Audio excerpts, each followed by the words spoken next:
Tyro, virtual threat, keystroke kill, identity hidden, I fulfill. Cyber assassin, that's my prowl. Codes in hand, you'll fall. Hack and strike, chaos I make. Cyber realm, my domain to take.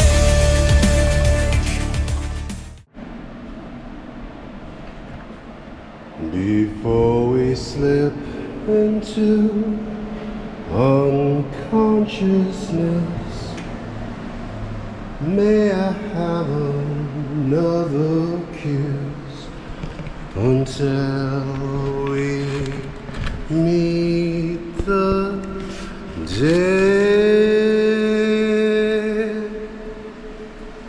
The Saturn ship is getting near. It's coming here to take us where our dreams will meet the day. Our dreams will meet the day. They'll find their way. The Saturn ship is getting near. It's coming here to take us where our dreams will meet the day. Our dreams will meet the day. They'll find their way. But at the same time, I'm a clown in the house of love. I know the dream that you're dreaming of. I know the words that you long to hear. I know your greatest secret fears. I know everything. Just like the Lizard King, he knew everything.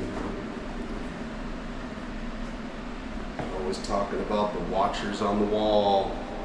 They see us all, big and tall, little to small. They sure do see right through the things we thought no one knew. Yes, even the shadow, it grew. It's funny when you're doing this deep dive work and you're getting into your stuff like I have been, and you start to reveal the underlayers. And you always hear in the movies and people talking about, you gotta get, to a point where you're in touch with your inner child, and you gotta reparent yourself, and that's kind of what that whole thing is about, is reparenting. Getting in touch with your inner child is little you, and the things that little you went through, they still are part of who you are today. But we do leave a lot of that stuff behind, seemingly for good reason. It gets left because we don't know how to deal with it. We don't have the coping mechanisms. We don't have the support. So, you do pack it up in boxes and stick it across town while you're on the way to where you're going, but it's still there. It's in your possession. You know what I'm saying? It's just not prevalent and readily evident, but it's always there. But then you go into storage and you start opening those boxes and seeing what's inside, and getting in touch with your little you and reparenting your inner child, like we're supposed to do, right?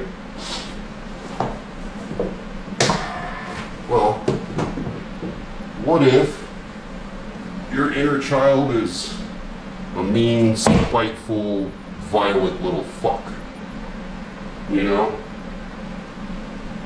Well, I guess he just needs more reparenting then, right? I mean, that's part of why that whole thing was stuffed in a box across town, because nobody knew what to do with it. And it was best left in that box, says everyone who ever encountered that mean little son of a bitch. But he was a mean little fucker because people made him that way. I'm talking about myself in the third person because I detached from that mean little fuck, because everybody said that's all that one part of me was. It was just, went through so much so young, it makes you mean. You know, it makes you want to strike first instead of be stricken, you know. It just makes you mean. It makes you wild and feral. And just like a, you know, abused animal, an abused dog, people too can, you know, speak, unfortunately, and voice themselves. And for that purpose of being able to reason, people forget that behavior sometimes is slightly out of your really sudden grasp. You know, it's not evident, it's not readily right here for you to understand why sometimes you're behaving the way you are, because you're reacting to shadow aspects of yourself, things that are hidden. And when you don't face them and deal with that mean part of you, or whatever it is that your inner aspect is, for me it's, you know, it's damage that caused meanness, you know, but it goes all the way down to, you know, needed to be coddled, and, you know, like a wild animal or an autistic child, you need to do the pressure and squeezing, and I've gone through that stuff, you know. I can stand company of people and closeness better than I could as a child. It is not still a supernatural first instinct for me, and that is something that I have to deal with forever probably, because little me just didn't get good starting physical contact, you know. Yeah, from mom, but lots of other stuff going on with other, you know, her boyfriends and husband and relatives and stuff, and it turns into mean little kid and violent, reactive, and sometimes just before you even think about it, reactive, and then, oh wow, I can't believe I did that, whoops, my bad. Just fucking reaction before thought. That's what happens when you go through trauma, is you become reactive. And I want to say that's why the soldiers that survive through the crazier things that they go through in war, I want to say that's part of probably why they survive, is because they become less, you know, thinking about things, and they're just reacting. And those automatic quick reactions, just sudden reactions, cause them to react fast enough to the situations to be able to survive through them. React first, think later, and it is sort of a superpower. It's just unfortunately born of trauma. You can't win that power unless you pay a hard price for it, you know what I mean? Just like some things, you know, there's no way of obtainment except for exceedingly diving into pain and torment. And, you know, I think a lot of the old school occult studies and teachers, they knew this. I mean, they knew this. That's why MK Ultra and these kinds of things in the government's realm were born.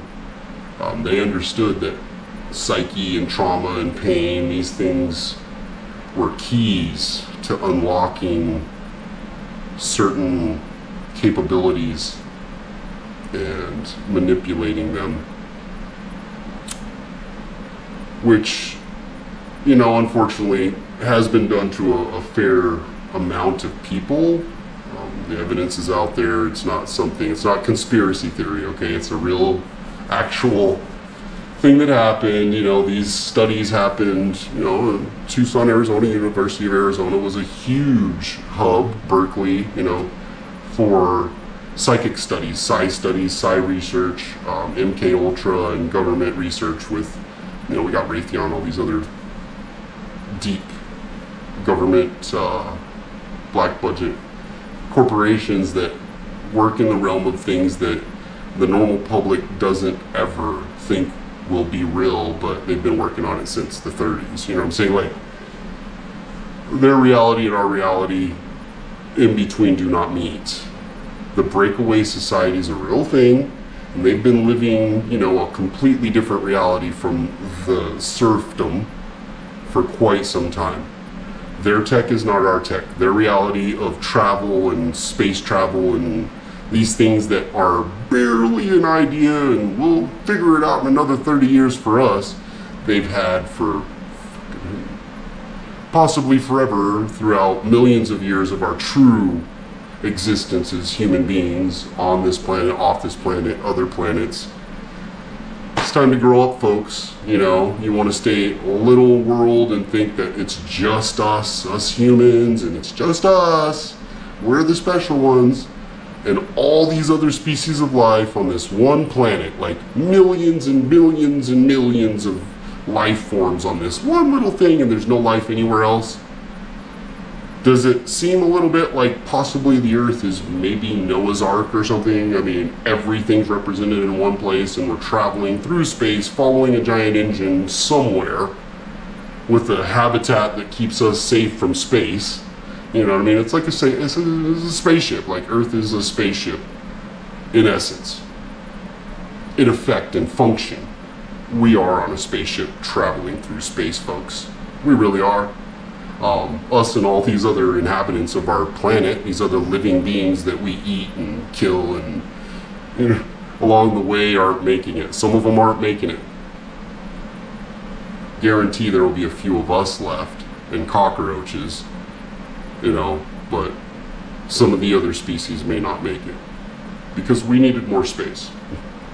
At any rate, I'm not going to rail on humans because humans, I believe, here on this planet are just dumbed down. I mean, they tell us that we only use a small portion of our brain and DNA and all these capabilities in our DNA and unlocking things, but come on.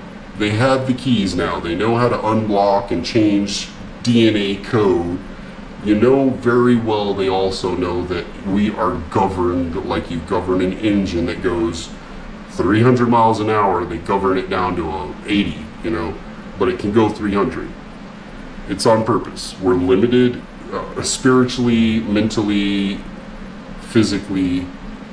We are designed to be less than capable to the full spectrum on purpose. If you don't see it, that's cool. I'm crazy, whatever, who cares, But at the end of the day, if you have your eyes open, it's not hard to see that it's not all about us. People, humans, all these other life forms matter too. And they all themselves have spirit essence. They have an energetic signature. They have an electromagnetic signature. They count. Their vibration counts, as do all of us. And then all the spirit that's everywhere. And it also leads into the realm of physics, going into, the breach between dimensions and realms, and the dream realm being one of those, and it affecting directly this world. And that is something that's colliding these days, I think, is the separation between the two is lesser than it used to be. I think people are starting to realize certain things about existence that make it a little more permeable, a little more moldable. I mean, certain factions have always known and played with these rules, and that's where we get all our sorcerers and witches and all these different, obviously holy people as well. It just depends on what clothes and who's backing you. You do a miracle and you wear robes, you're performing a miracle.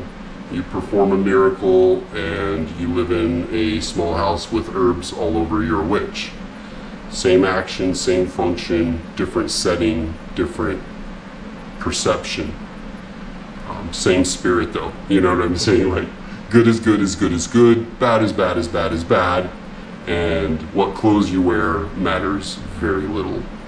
And Jesus himself, typically, from what I've heard, preferred, the whores and the drunkards, and because I could see it in a way, because they're not pious, they're open, they're real, they know who they are, and they don't try to hide it, because they're under the thumb, and they sometimes do want help, where people who feel that they are better than, greater than, they end up being less than in spirit, because they don't see other people's spirit as important.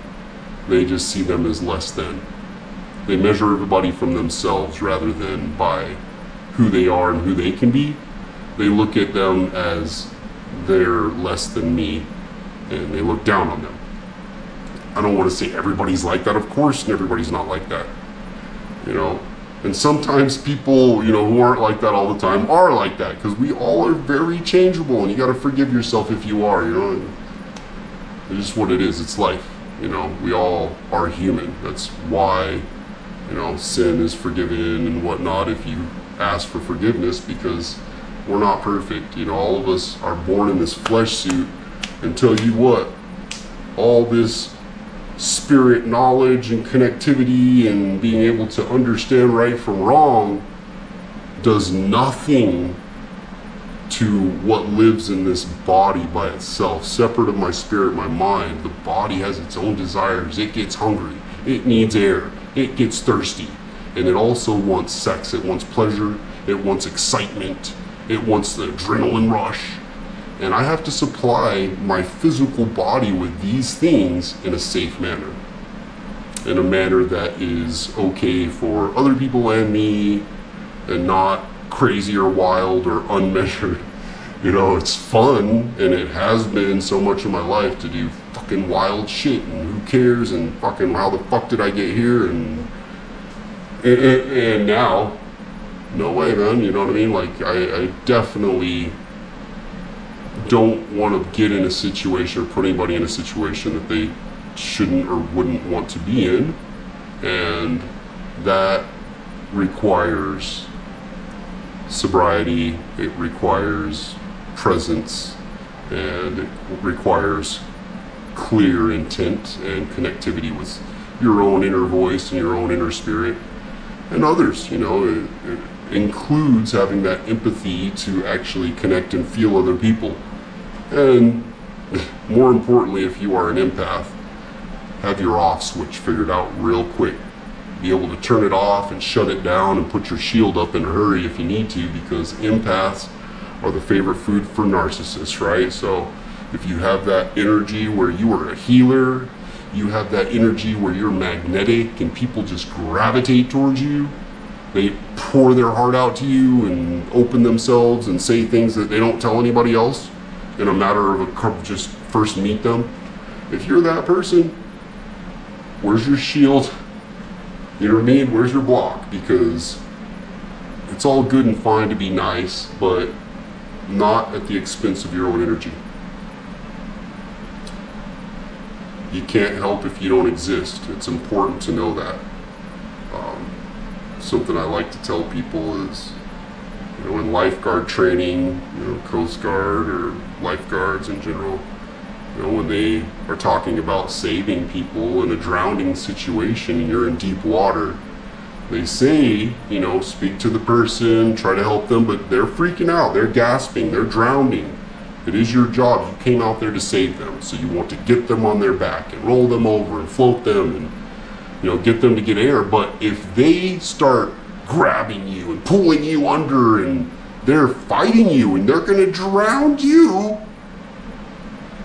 punch them in the nose. Bam, just hit them, boom, don't let them drown you. If they drown, oh well. You tried to save them. If they won't think rationally and listen to you and let you save them, if they're gonna freak out and drown you while you're trying to save them, punch them in the nose. They will either figure it out and stop freaking out, or they're gonna drown. But ultimately, you must save yourself.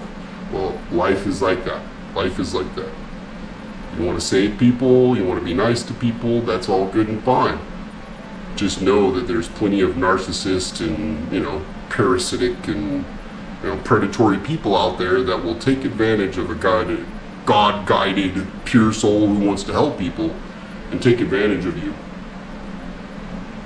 as you're trying to help. So helping is not giving of yourself, it's empowering others. So important to know that. Sacrificing yourself for others, sometimes it's okay in certain small doses, but typically teach a man to fish and he'll live forever. You know what I mean? Give him a fish, he'll eat for a day. Teach him how to fish, he'll eat for life. Don't ever get caught up, my fellow empathic people. Don't get caught up saving people. The world doesn't even want you to save them. They just want your energy. They want you to listen to their troubles and their sob stories because they look at you and see strength and capability in someone who can and will help and wants to. But they will ask whole you to death. Don't let it happen. Be smart. Put that air mask on you first, then your kid. Save the drowning person. If they try to drown you, punch them in the nose. Give them a second. Maybe they want to be saved after that. Maybe they clear their mind. But preserve yourself first. Put yourself first. Tell yourself, I deserve to be first. I'm awesome. I'm a good person. And I deserve to be first. I want to help. I do love people. I like to help people. But when they are going to hurt me because I'm trying to help them, damned if I'm going to allow it. And if I can, I'll just back out. If I got to punch them in the nose, I got to punch them in the nose. That's what it is. Save you.